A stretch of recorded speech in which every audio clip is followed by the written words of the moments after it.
मुस्कान की हैवानियत आपको हिला डालेगी। पति को 15 टुकड़ों में काटने वाली मुस्कान, एक गर्दन काटी थी उसकी और जो हथेलियां थी दोनों वो काट के टब में डाल दिया। पति के कटे सिर के साथ प्रेमी के घर सोई पूरी रात।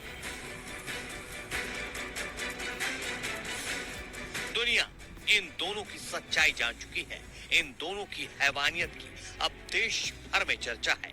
लेकिन हैवानियत की इंतहा तो तब हो गई जब मासूम सी दिखने वाली इस लड़की की यह सच्चाई सामने आए कि कत्ल वाली आधी रात ये बालू से कटे अपने पति के दोनों हाथ और सिर को बैग में भरकर प्रेमी साहिल के घर पहुंची। बताया जा रहा है कि पूरी रात ये पति के कटे हुए सिर के साथ सोई। लेकिन इस हैवानियत की प्लानिंग इसने 22 फरवरी 2025 को तभी शुरू कर दी थी जब एक डॉक्टर के यहाँ अपने को डिप्रेशन का मरीज बताते हुए नींद की गोलियां लिखवाई। गूगल पर सर्च कर नींद और नशे की गोलियों की कुछ सॉल्ट और देखी। प्रेमी के साथ खैर नगर पहुंच गई और नींद और नशे की गोलियां खरीदी।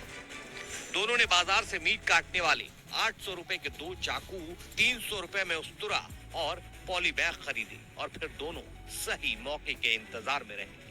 फिर 3 मार्च की तारीख आई जब सौरभ अपनी मां के घर से लौकी के कोफ्ते की सब्जी लाया था। उसने कोफ्ते गर्म करने के लिए मुस्कान को दिए। मुस्कान ने सब्जी में नींद की गोली और नशीली दवाइयां मिला दी।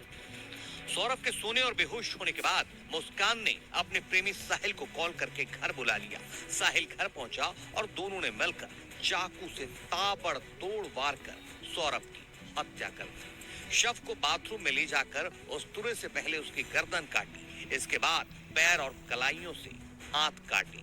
दोनों की प्लानिंग लाश के टुकड़े टुकड़े कर पॉली बैग में भरकर अलग अलग जगह फेंकने की थी। दोनों ने सौरभ के धड़ को पॉली बैग में भरकर वहीं डबल बेड के बॉक्स में रख दिया। कटा हुआ सिर और कलाइयों से कटे हाथ साहिल दूसरे बैग में रखकर अपने घर ले गया। 4 मार्च को उन्हें अपने घर में कमरे में रखा मगर ठिकाने नहीं लगा सका। 24 घंटे तक सौरभ का सिर और हाथ साहिल के घर पर रखे रहे। 5 मार्च को उन्होंने घंटा घर से ड्रम खरीदा और पॉली बैग के रखे धड़ को उसमें डाल दिया। कुछ देर बाद साहिल सिर और हाथ ले आया और उन्हें भी ड्रम में डाल दिए। ऊपर से सीमेंट और डस्ट का घोल कर उसमें भरकर उसे सील कर दिया। पुलिस के मुताबिक शव सीमेंट में इस कदर धंसा हुआ था कि पोस्टमार्टम के लिए पूरे ड्रम को ही मॉर्चरी भेजना पड़ा। पुलिस ने ड्रम तोड़कर शव निकाला जिसमें सिर, दोनों हाथ और पैर के पंजे